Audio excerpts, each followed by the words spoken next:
This is just a short review on chapter 17, which is schizophrenia. Um, Basically, I'm just going to give a brief overview. And as we talk about schizophrenia, it's how a person think, how they feel, and how they behave. Um, those clients with psychotic disorders can it can lead to abnormalities in their life.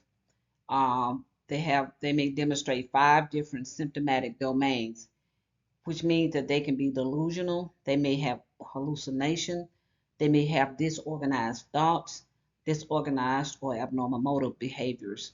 They also exhibit negative symptoms, which we're going to talk about, looking at positive versus negative symptoms.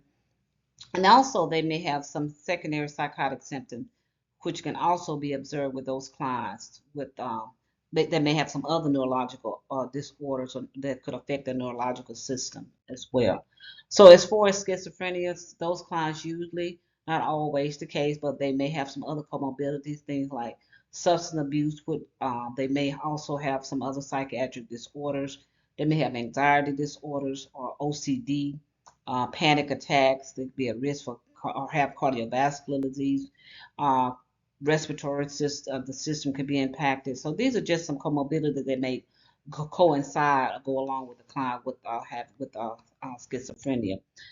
As far as some predisposing factors, again, it could be some neurochemical contributing factors. There could be a deficit in the dopamine, serotonin, also glutamate deficiency or deficiency as well.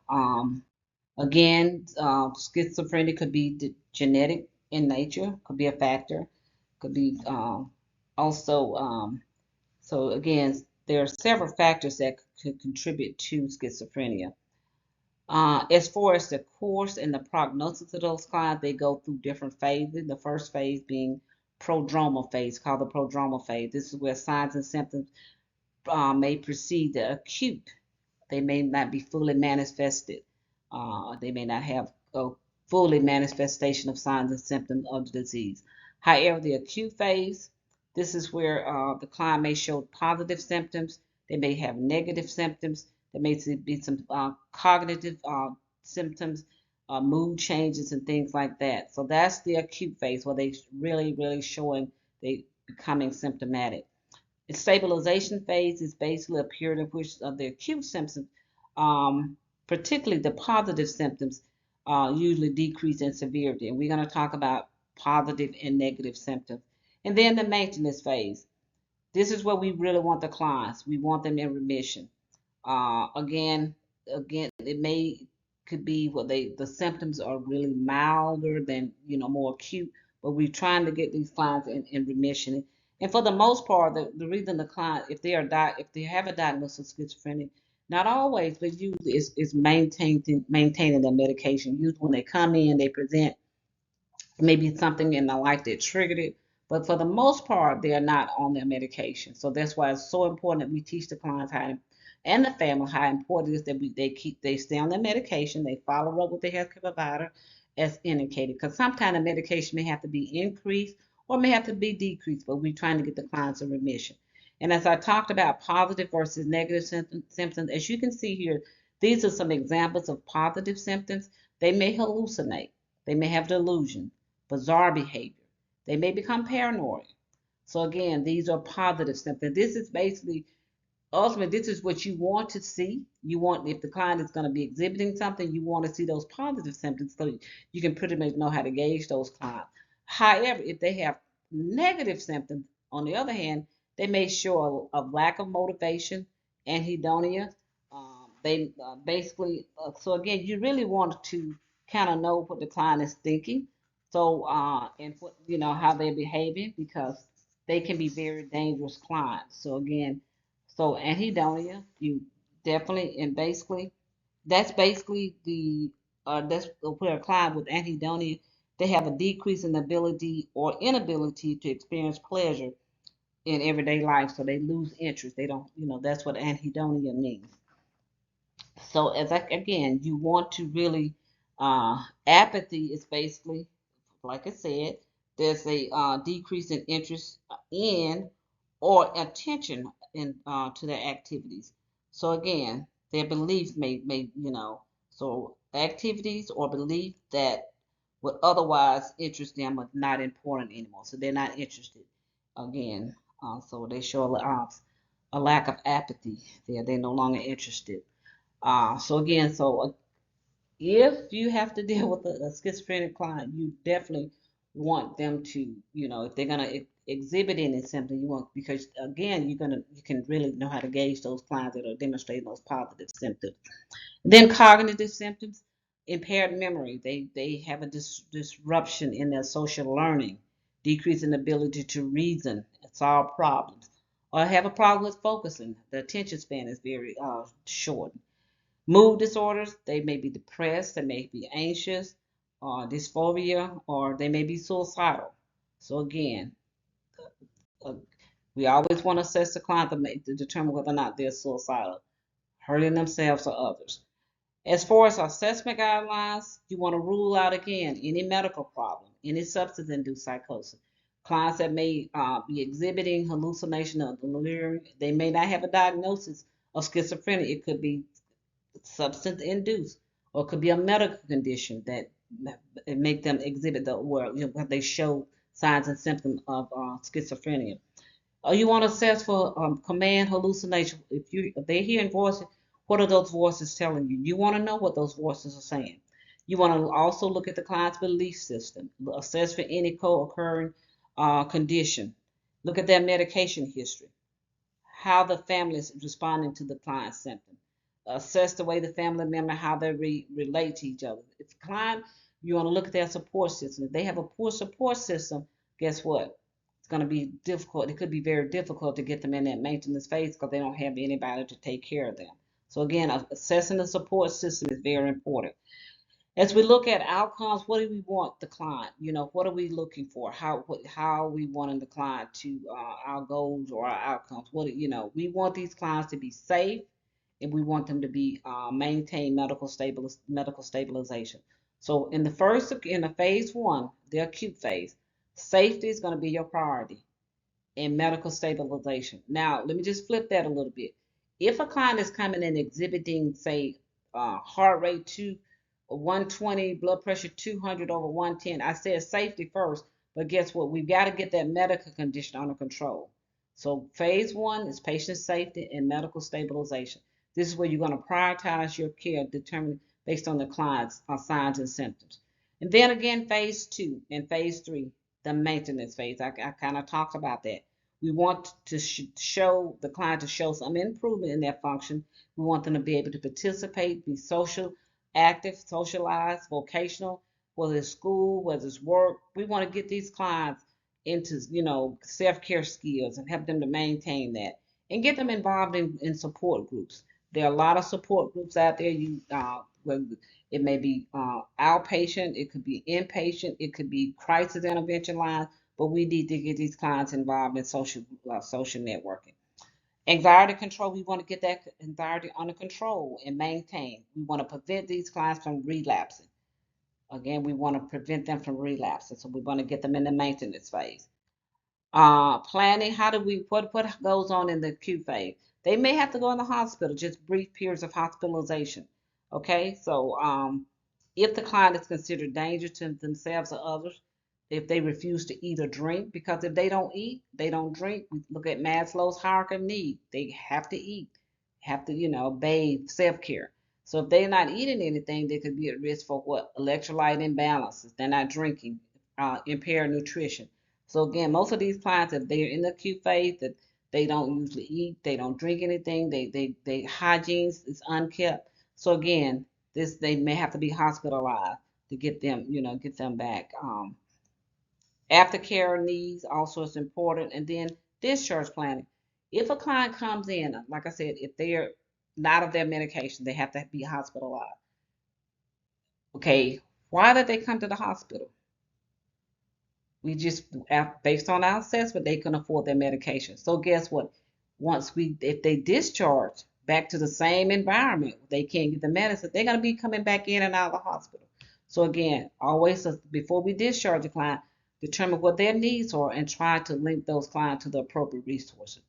Then phase two, like I said, stabilization and maintenance. Again, identify whether or not they have social support.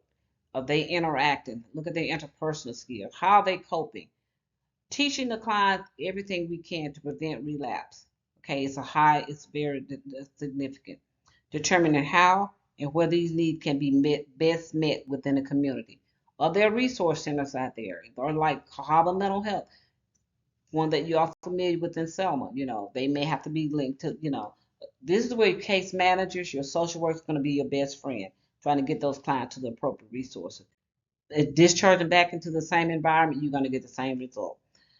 Also during phase one, for your intervention, there are crisis interventions, acute symptom stabilization, medication adherence, and again, safe. The same thing I just said.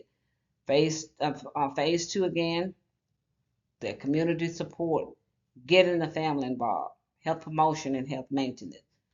So again, communication guidelines. When a person is responding to internal stimuli, it can be helpful to adjust how you communicate. So again, it's the way we talk to these clients. Like I said, we want to make sure that we understand what the client is saying. Make sure we listen very attentively, and then sometimes we may have to repeat questions or generally, to help redirect the person when necessary. Because if they're saying something you don't understand, you may have to repeat it, but don't ask all of those questions, particularly in the acute phase. You're trying to get these clients stabilized. And then also, you want to use short phrases. So again, you want to concentrate, use concrete language to facilitate more effective communication. So again, communicating to these clients, how to communicate, what to say and what not to say is critically important. What you do not want to ask a client, why haven't you taken your medication? That's not a good question. Those why questions, can you tell me why, you have not taken your medication or something like that? Can you tell me more about your medication? I will say it, I will put it that way. You don't ever want to ask that why question. Hallucination, again, principles of effective communication when you client is hallucinating. You want to watch that client for cues, again, that insinuating that they are hallucinating. To ask the patient directly if they are hallucinating, determine if the voices, tell me what are the voices are saying. What are they telling you? They could be telling that client to hurt you or hurt someone in the community. So with that being said, if a client tells you, okay, we have a duty to warn. If a client tells you that they're gonna hurt your neighbor or their neighbor, you have a duty to warn that neighbor. So again, we have a duty to warn. Inpatient, also we have a duty to warn these clients that feel like they are harmful to themselves or others. We have to protect those clients inpatient. So these clients that are hallucinating, schizophrenic, they have to be, put them on close observation. They may have to have one-on-one again because they may be suicidal. So they need one-on-one observation. Then you're going to document exactly what the patient says. Put it in not your words, but their words. Okay? Accept that the voices are real to the patient. You're not hearing that. You can't, don't argue with these clients. You're going to accept whatever they tell you that is real. But you can explain that you do not hear the voice. Don't say, well, you don't hear those voices. You cannot say that. You can say, tell me what the voice is telling you. Then you can say, well, I don't hear those voices or something like that. But you don't ever want to argue with the client, you know. So if you want to, when you talking to these clients or interacting with these clients, communicating, you want to be very calm, stay with that patient.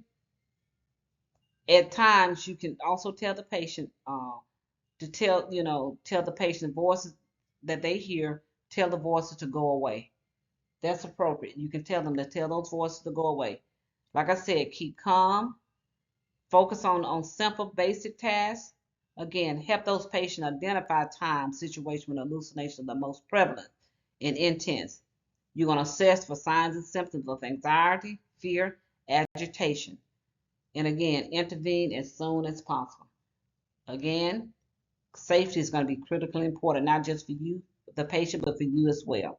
Delusions, you're going to assess if they're external control or needed. Be aware that the patient delusions represent the way that that person is experiencing reality, how they perceive, not how I perceive it. Okay. So some things with delusion, you can get those clients to, participate in yoga, exercise, walking, etc. Again, do not argue with the client's belief. Whatever they believe, don't say, that's not reality, or that's, do not argue. Do not touch those patients. Use gesture very calmly. First thing, what you do not want to do is walk up and touch a client that's having delusion, or a schizophrenic client that's hallucinating, or even those clients that are paranoid. Place yourself beside the patient, not face to face, if they are paranoid, because they may avoid eye contact because they do not want you to look directly in the eyes. So it's okay. Use a matter of fact, a business-like approach. You want to offer foods, and again, in closed containers. Why would you offer it in closed containers? If they are paranoid, they think if you give them something open, you're trying to do harm to them, so they won't eat it. So if you give them something, it's okay to make sure it's sealed, because if not, they could accuse you of poisoning them, so they will not eat it. So again, engage those clients in reality-based activities. Then we want to observe the time. What trigger an event? You definitely don't want whatever you think, or whatever the client tells you. This upsets me. Whatever trigger event is something that you do not want to do. You do not want to trigger an event. If that patient loses control, we talked about this in class when I taught you guys. We want to use the least restrictive method, meaning that you're not going to go straight to restraints. You want to try to de-escalate, medicate, and then restraints or seclusion. However, it's going to be contingent upon if the client is in a rage, or they're doing bodily harm, or trying to hurt someone or themselves. You may have to go from straight to restraint or seclusion. But always remember, first thing first is de-escalation. But again, you have to assess the situation. Associative hallucinations. Don't pretend that you understand when you're confused. Again, these clients could have disorganized thoughts, and don't I understand. If you don't understand, you need to get an understanding of what the client is saying. So when you don't understand, tell the patient that you are having difficulty understanding. Okay. The difficulty is in understanding yourself, not the patient. Look for, client may say things over and over again. They may repeat topics over and over again, saying things like, emphasize on what is going on with the client. And then again, they may be saying things that do not, now I'm not going to say don't make sense, but they may have those thoughts are everywhere. So again, you want to make sure you understand. As we talk about health promotion and health teaching and health promotion, again, psychoeducation, you got to get the family involved. Okay, provide information that can be very helpful to the client. We're trying to get them in the recovery phase, and then again, provide practical education. Can again, instill hope in these clients, promote wellness. We are trying to increase these clients their personal self-esteem, because usually they have a low self-esteem. So we're trying to get them to have an increase in their own self-esteem. Milieu therapy, also, this is basically where you're providing care in a structured manner. You're providing emotional and physical safety. That environment where you're going to make sure that the client is safe. We're going to be using useful activities and resources to help resolve conflict. That's basically all milieu therapy is. Structured environment that's taking care of their client emotional needs and also their physical needs, and making sure that it's safe. During the acute phase, again, we got to take safety measures first. Like I said, we try to de-escalate. Then you're going to sedate or medicate. Then you go to restraints. That's going to be your last result. As we talk about medication, for those clients with schizophrenia, you have first generation and second generation meds. These are your atypical antipsychotic medications. And so basically, with the first generation medication, those are really are used um, less in those clients with schizophrenia because they have minimal impact on those negative symptoms. So again, they're not used as the first line because they have less or minimal of impact on the those negative symptoms. Okay, the first generation medication also they have more side effects. They could cause experimental symptoms, tardive dyskinesia, acute dystonia, and basically that's sudden. The acute dystonia is like sudden, sustained contraction of one or several muscles in the body. Okay, so just think about you. Somebody has an acute dystonia. Those muscles start getting tight, contracting.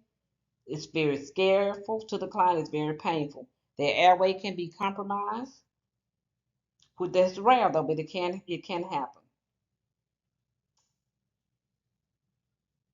Akathisia is a major restlessness that these clients, I'm sorry, motor restlessness that these clients could cause pacing, repetitive movement, inability to stay still. So this could put them at what? At risk for falls and injury.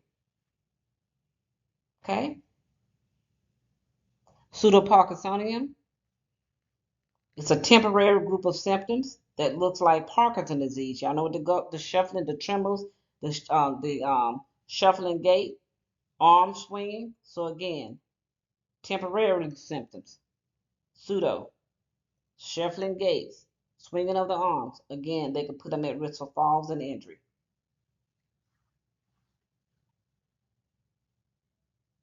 Haloperidol is one drug that is one of your first generation antipsychotic medication.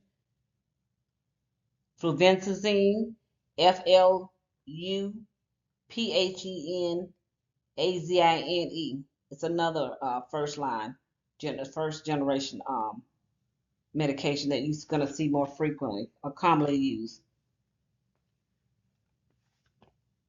Olanzapine, you need to remember this one. These clients, again, that is another one of your second generation. I'm sorry. And some of these clients have to, we have to monitor these clients with they're taking olanzapine. It can cause sedation. So again, if this medication can cause sedation, guess what? They're going to be at risk for falls again. Orthostatic hypotension is going to be a biggie with these clients. Also, the clients that are on olanzapine, we have to monitor their white blood cell count frequently because they can develop what we call a granulocytosis. The immune system can be compromised, dropping that white blood cell count. The WBC count drop, they're going to be at risk for infection.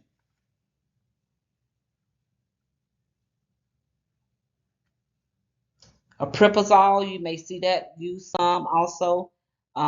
Those clients, some of your second generation medication that commonly used with these clients with schizophrenia, that second generation. Apripazole, you're going to see that a lot. Also, what's another one? Risperidone is another one that could be used quite frequently with these clients with schizophrenia. Uh, so with that being said, you need to look at some of the side effects. I've kind of told you about olanzapine or clozapine. It's another one.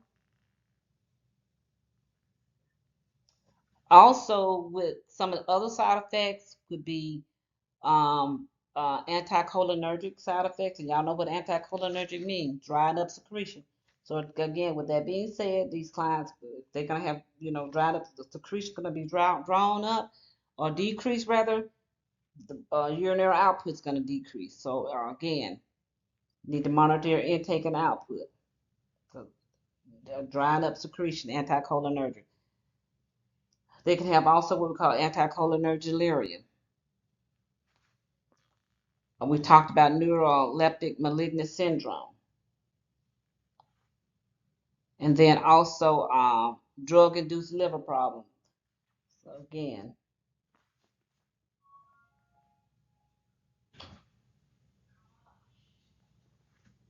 um, let's see, was something else I wanted to say to you about. Like I said, you do need to remember agranulocytosis, where the white blood cell count is going to be a decrease in that. And with that being said, going to put the client at risk for infection. And you see this with your second generation drugs. Um, so these are just some therapies. So psychosocial therapies, you have the program of assertive community treatment. It's basically designed for those clients that are marginally poorly functioning clients. The goal of this therapy is to prevent relapse, then again to maximize those clients' involvement in community or vocational functioning. So that's basically what that means. So this is a psychosocial therapy. Another one, family psychoeducation therapy. Remember, I told you guys we need to involve the family in the care as much as possible. Um, I just want to kind of hit on neuroleptic malignant syndrome. Again, you see this a lot in those clients taking those, it's a side effect of your antipsychotic medication. And basically, with neuroleptic malignant syndrome, it's rare, but it's dangerous. This is where the client has severe muscle rigidity. They have dysphagia. Again, so very severe. So severe muscle rigidity. Just think about those muscles, your diaphragm muscles kind of shut down and get rigid. It's going to impact your respiratory system. It could be a risk for going to respiratory distress and die. These clients, again, they can go into a coma. They can die as a result of neuroleptic malignant syndrome. It's acute, life-threatening medical emergency. So early detection is critical for the most part. If a client exhibits signs and symptoms of a malignant, neuroleptic malignant syndrome, we need to hold all of their antipsychotic medication. If they're critical, they need to be transferred to the inpatient emergency, ICU unit, so they're very critical. Their temperature goes up very high. It can get up to, I think the book said, to at least 105, 105. So we need to treat them with cooling blankets, uh, ice packs. So we need to get that temperature down. Ice baths, hydrate them, IV fluids. They may have fluid and electrolyte imbalances. They may have cardiac dysrhythmias. So so go back and review malignant neuroleptic malignant syndrome. So like I said, it's a medical emergency. And then you have your cognitive behavior therapy. I just want to go back and reiterate before I moved on to the therapist, malignant, neuroleptic malignant. Cognitive behavior therapy is another one that's targeted to distress and disturb those by correcting those self-defeating behaviors or beliefs with the clients. So this is another therapy, and then the social skills training is another therapy that could be used. Then you have the recovery model and recovery orientated care. This is where the interventions are geared toward the client's strength, getting them back to their highest level of function and their highest quality of life. Okay, so again, recovery, getting them in remission, and maintenance is going to be the key. So that's pretty much all I wanted to cover with schizophrenia. Like I said, looking back over those positive symptoms, those negative symptoms, and safety, the client's safety, your safety, the community safety, and getting those. We want to get those clients back to the optimum level of functioning and get them in the maintenance phase. So again, utilize your therapeutic communication skills with these clients as well. This ends the presentation for this section.